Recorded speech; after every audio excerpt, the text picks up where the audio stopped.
Okay, so get ready. Because today we're doing a deep dive that may just kind of flip your whole perspective on its head. Hmm. We're looking at why people in like wealthier countries, developed nations, are more likely to actually die from overeating than from, well, not having enough to eat. Right. It's kind of a crazy thing to think about, but I think the data's there, Yeah. and we're going to uncover some really interesting and maybe even startling things along the way. Yeah, definitely. So to help guide us on this journey into the world of nutrition, we have Dr. Frédéric Saldmann with us. He's a best-selling author and a real pro in the field of preventative health. That's right.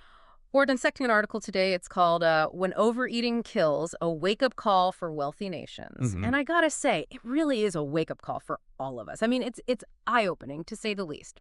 So we're going to dig into all those forces that drive us to eat way too much, the stuff that's lurking in those, extra portions. Yeah. And most importantly, we're going to figure out what we can actually do about it. What can we actually do to take back control, kind of take charge of our plates, and really, ultimately, take charge of our health. Let's dive in. Let's get to it. Yeah. All right, so where do we even begin with this whole idea of wealthy nations kind of, I don't know, it almost feels like almost being victims of their own abundance? Yeah. What really struck me was this statistic from the World Health Organization, the WHO. They said that over 4 million deaths just in 2021 alone were directly linked to people being overweight or even obese. Wow. And that number, that's actually higher than the number of deaths from undernutrition.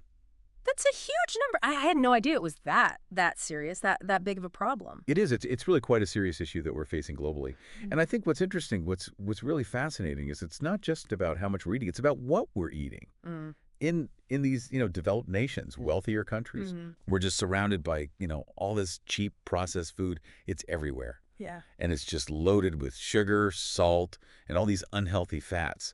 It might taste good in the moment, but it's not doing our bodies any good in the long run. Yeah, it's like we're constantly being bombarded with empty calories, Yeah. It's like all sizzle, no steak.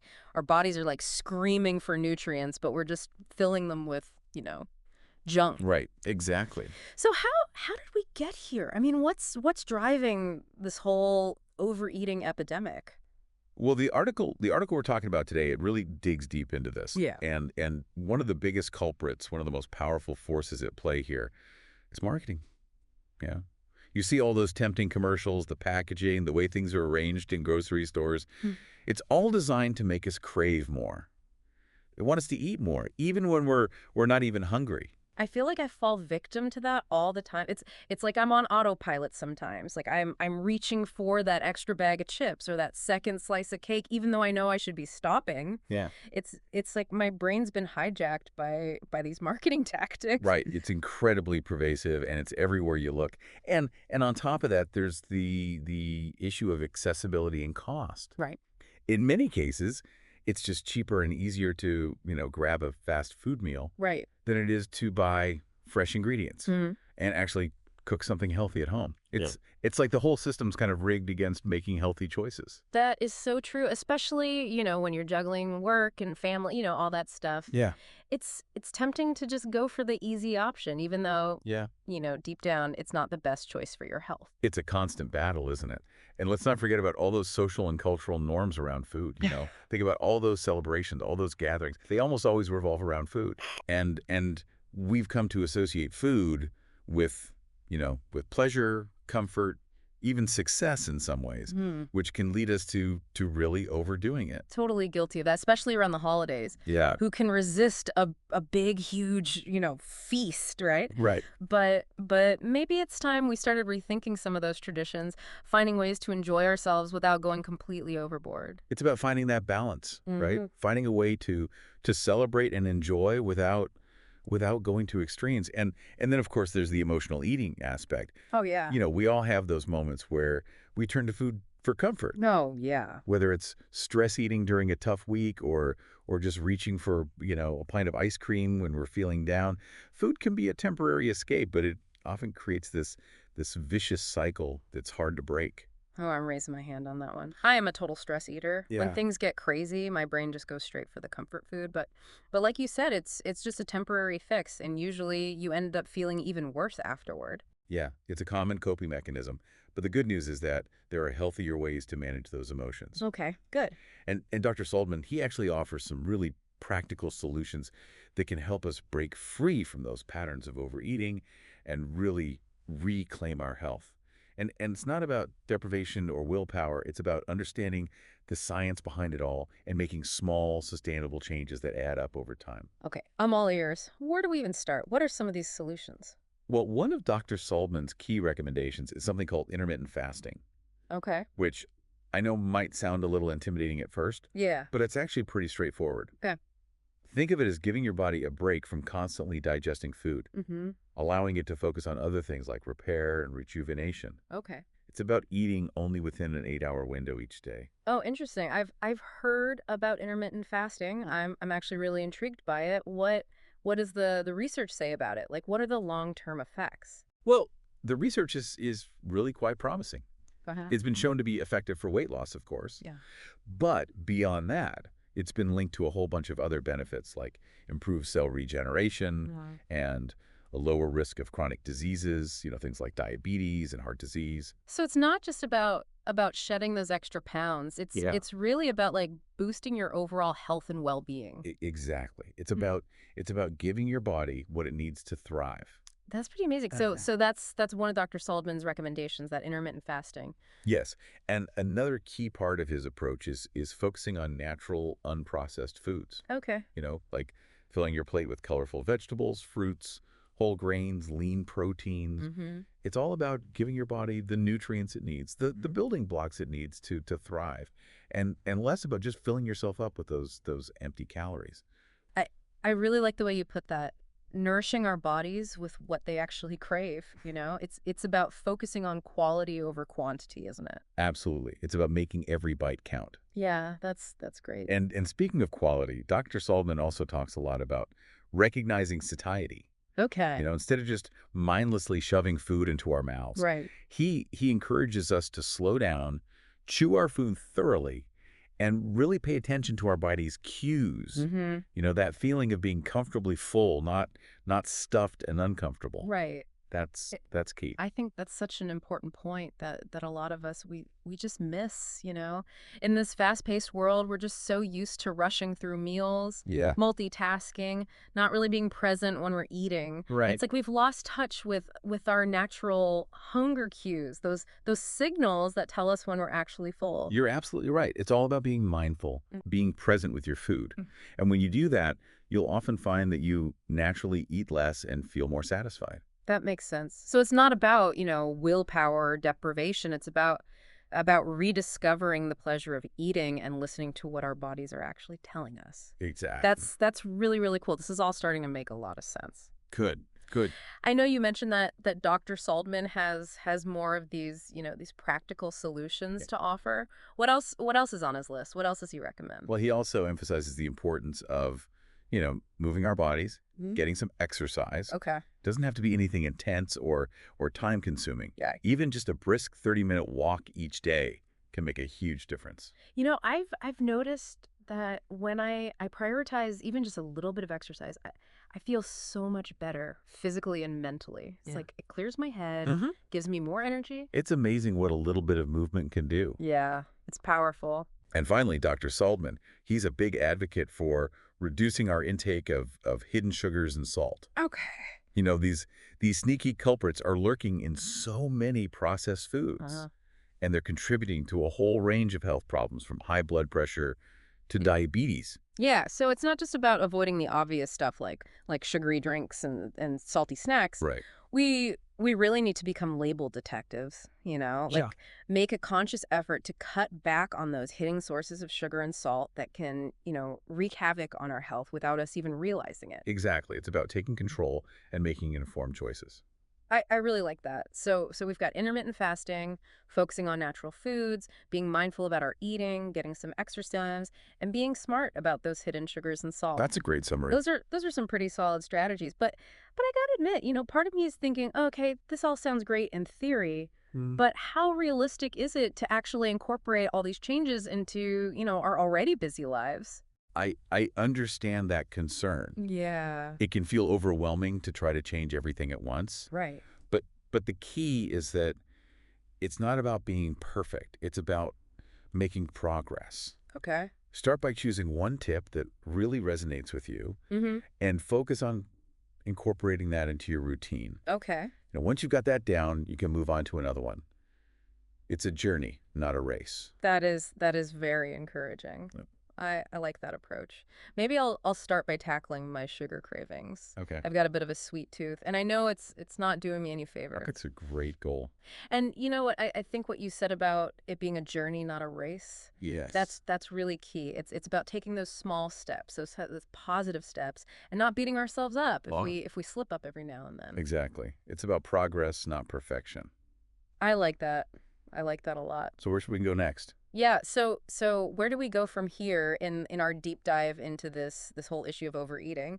Well, in the next part, we'll dive a little deeper into the specific health risks associated with overeating. Okay. And we'll explore some additional strategies for Mm. making healthier choices in our everyday lives. I'm ready. Let's do it.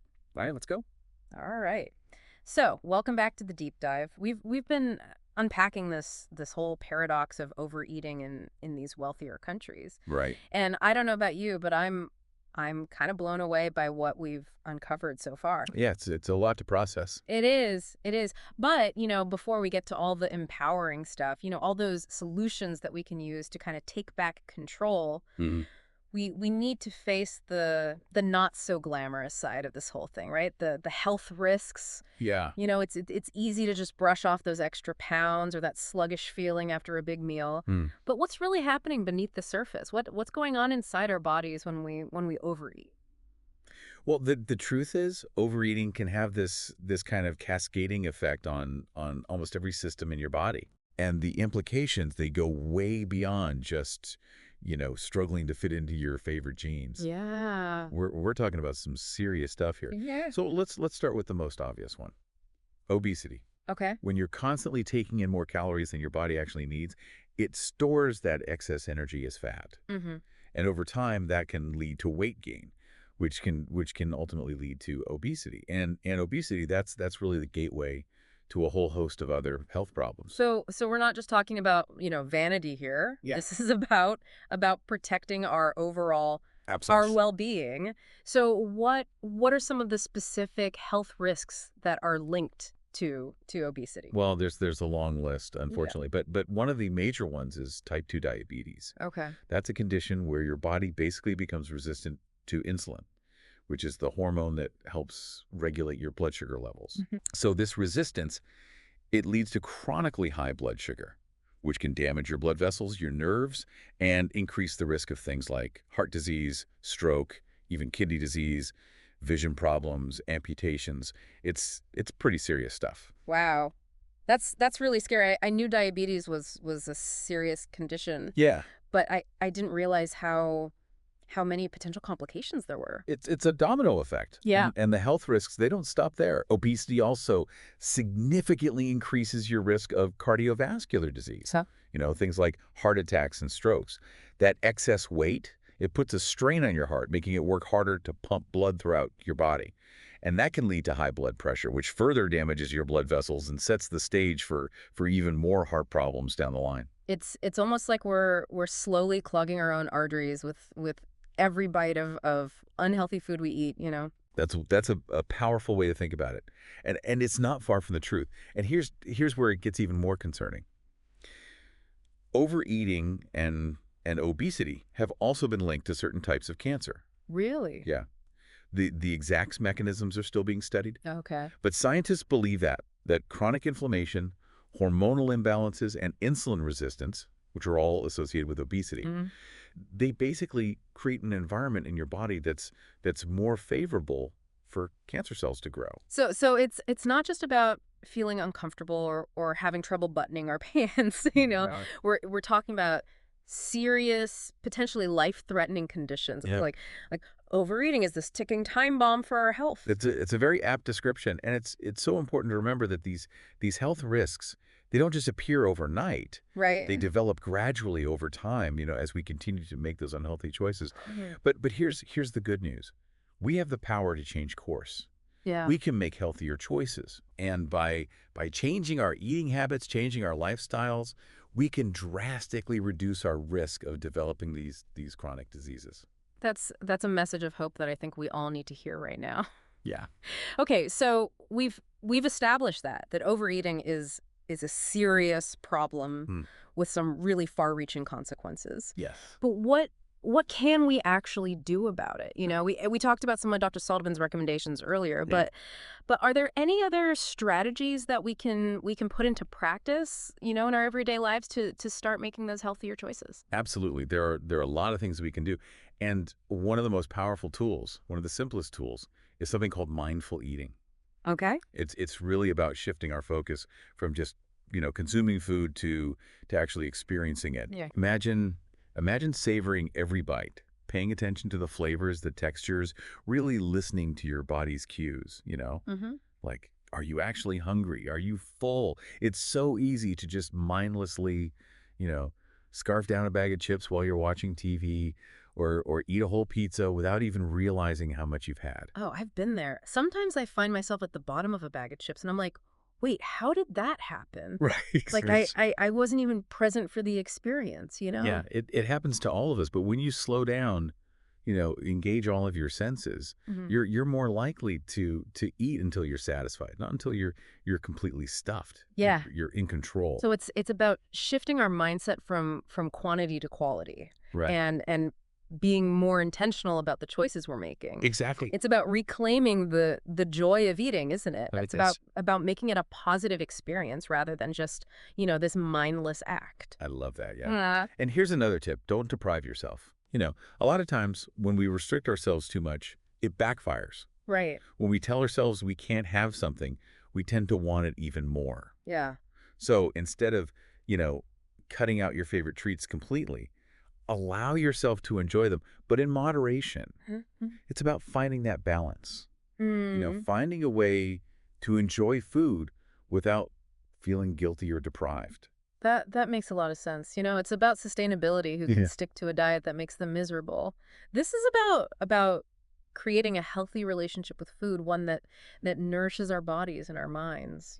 You've got it. I like that. Yeah. Another strategy that can be really helpful, especially when we're all so busy, is meal planning. Okay. When you plan your meals and snacks in advance, you're less likely to make those impulsive, unhealthy choices when you're hungry and you're short on time. Oh, I know that feeling. When I'm hungry and I haven't planned ahead, it's so easy to just grab whatever's quick and easy, which Mm. usually isn't the healthiest option. Right. It's like my willpower just goes right out the window. Yeah. But by taking a little bit of time each week to plan out your meals, you're ensuring that you have those nutritious options on hand. Right. So you're not as tempted by those unhealthy impulse buys. It's like being proactive. Yes. It's about setting yourself up for success. I Exactly. love that. It takes the pressure off in those moments when you're tired, you're hungry, and you're more likely to make those bad choices. Absolutely. It's all about setting yourself up for success. And here's one final tip that I think often gets overlooked in this whole conversation about healthy eating. Okay. Get enough sleep. Oh, sleep. Yeah. When you're sleep deprived, your body, it produces more ghrelin, which is the hormone that makes you feel hungry, and less leptin, which is the hormone that signals fullness. So this hormonal imbalance, it can lead to increased cravings, especially for those, sugary, fatty foods. Well, And it makes it much harder to control your portions.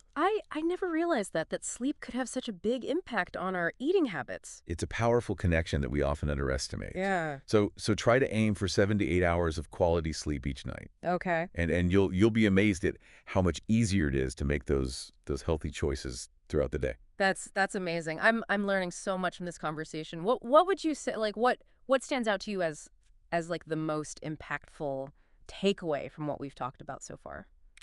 For me, it's realizing that while overeating is definitely a serious issue with some potentially really serious consequences, Mm-hmm.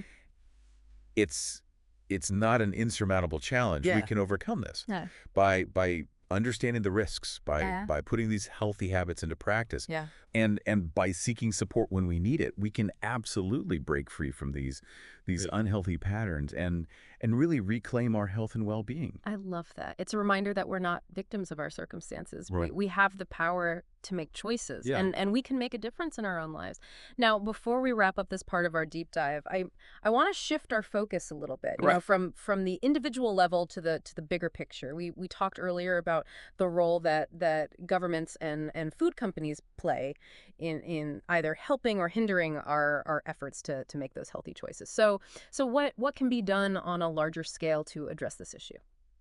So, welcome back to the deep dive. We've been exploring this whole complex issue of overeating in wealthier nations. Yeah. And it's been a real eye-opener for me. We've talked about those individual things that kind of contribute to it, the health risks and some of the things we can do, the strategies for making healthier choices. Mm. But now I kind of want to zoom out a little bit. And look at the bigger picture.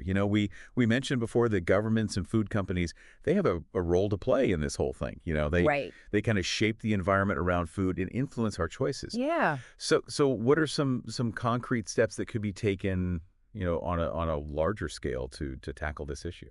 Well, that's a really important question. And it's not enough to just focus on individual behavior. Right. We need to address those systemic things, the things that make those unhealthy choices so readily available and often, more appealing Right. than those healthier options. One strategy that's been gaining some traction is taxing unhealthy foods and sugary drinks. Okay. Yeah. I've heard about that. It's an interesting idea, Mm-hmm. but I know it's also kind of controversial, right? Yeah. Some people argue that it unfairly targets, lower income communities who may not have as much access to healthier options. Right. So what are your thoughts on that?